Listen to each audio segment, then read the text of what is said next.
Hello my hot potato! In the last two videos, I brought you along with me on my journey to Korea for my first ever plastic surgery experience. In this video, I'll be sharing my skincare and laser treatments along with my post-surgery follow-up and the progress so far. If you haven't watched part 1 or 2 yet, make sure to do so first. I'll be linking my plastic surgery playlist in the down bar if you're ready to binge watch, and yeah, let's go! So here is what I looked like the following Monday. The nose cast is off and the swelling in my nose and face should go down slowly over a year, but here I am, Potato Lily. I met up with Anna to head over to Banobagi Dermatology for more de-swelling and pampering.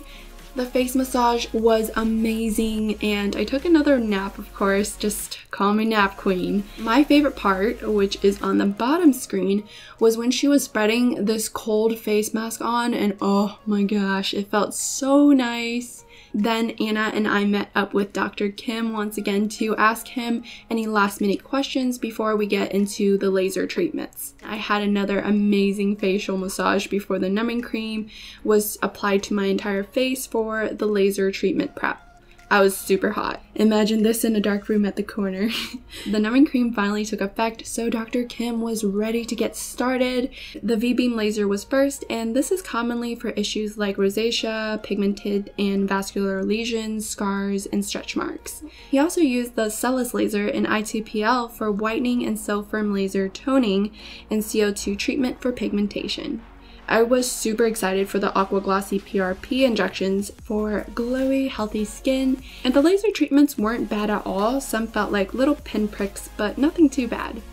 And after that, I got another relaxing facial massage and napped for probably the 10th time that day. We finished things off with a BioLight therapy to promote healing.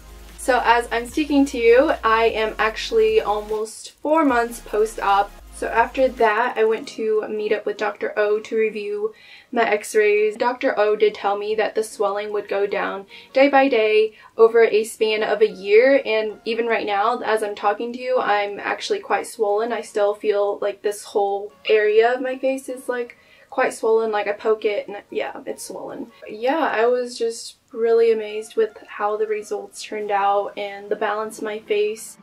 This is before the surgery?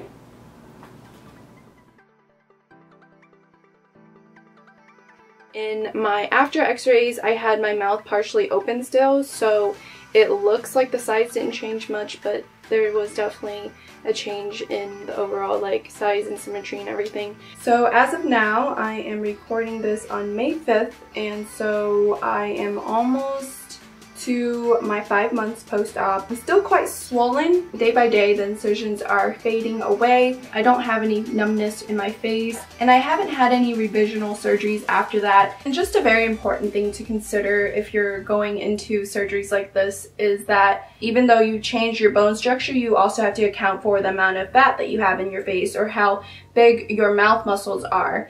And during my final consultation, Dr. O did say that I would have even better results if I lost a few pounds. And so since December, I've improved my diet, I've worked on my portion control, not eating too much at one time, and I've also kept up with my exercise. So I've lost 17 pounds since December, and if you guys want a separate video on that, I'm totally down for it. Just let me know below. And the same day that I came in for my final consultation, I also had my mouth stitches all removed, and I kid you not, if you do facial contouring, that will be the most painful part of the whole entire process. So after that was over with, I had my final consult with Dr. Lee to have him check out my nose and have some final counseling on aftercare and what to expect and stuff. When I saw him for my final consultation, I was still very swollen. I was kind of freaked out because my nostrils were a different size, and I didn't think about the swelling and what that would do to it, but as the swelling went away,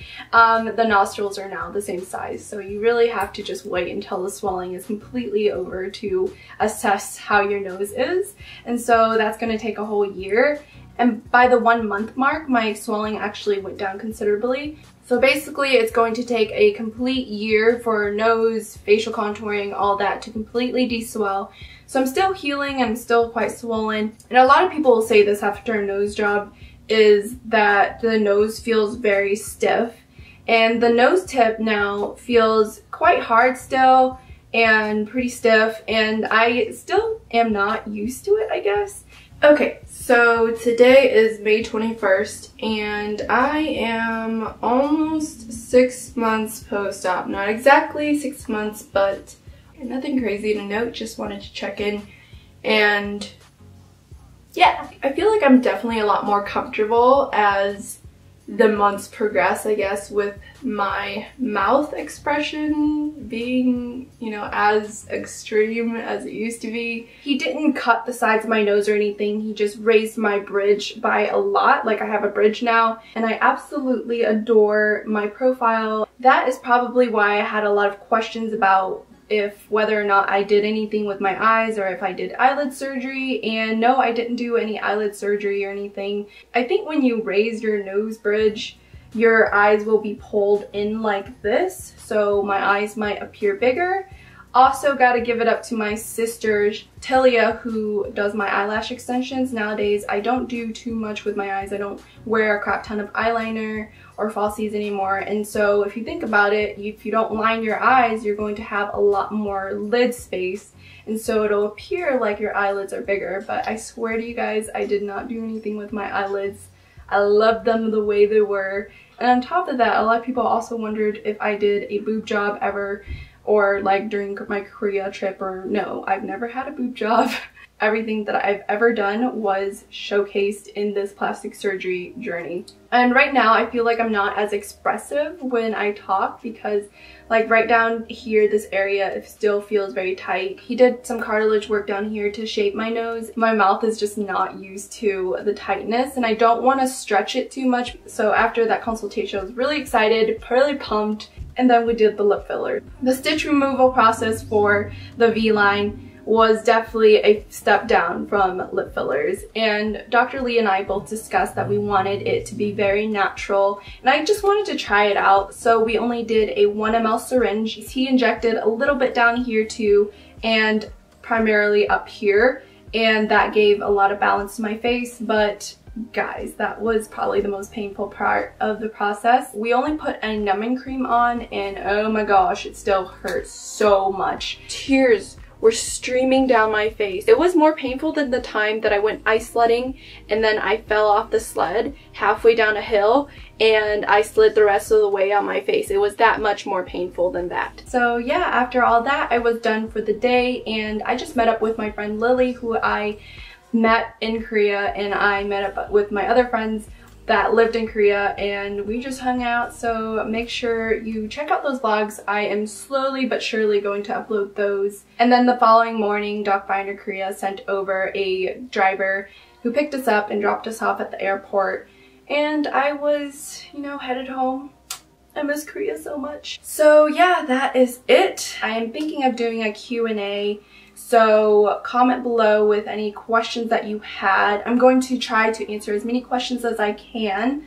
And just off the top of my head, a lot of you guys were wondering why I did my plastic surgery in Korea, and I did consider my options in America, but for the surgeries that I was interested in, like facial contouring, I felt like Korean surgeons are a lot more experienced in that, and they do these surgeries every single day. Plus, Dr. Lee is very popular in Vietnam, and even my cousins in Vietnam know about Dr. Lee. And that's also why I went to Banobagi, because the friends that I knew in Korea that lived in Korea also recommended Banobagi for facial contouring, and they also have a dermatology clinic, which I was really interested in trying and doing the whole laser treatment stuff. And I also wanted to talk about my laser treatment stuff. I thought it was freaking amazing. I had a lot of compliments on my skin and just how poreless it looked and how like even the tone was. I didn't even wear foundation or anything. I stopped my birth control, which was the main thing that was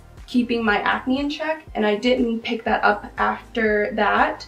And I broke out after 3 months. Like, it was hormonal breakout. It was like back with a vengeance, all right here. And it was so bad. When you do these laser treatments, you have to do 4 or 5, maybe even 6 of these treatments through a span of a few months in order for it to have lasting results. I really liked the Aqua glossy treatment. My skin was so glowy, and it just looked so nice and hydrated, and So I am definitely interested in doing further laser treatments. And a lot of you guys were also wondering why I went with an agency like DocFinder or whatever. And DocFinder was actually not the very first agency I looked into. When I was doing my research, I talked to several agencies.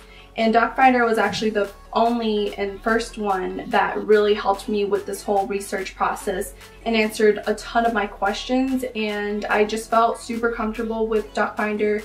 If I had to do all this again, I would still choose Banobagi and I would still choose DocFinder Korea as my agency. So I'm glad that they were there to give me their advice.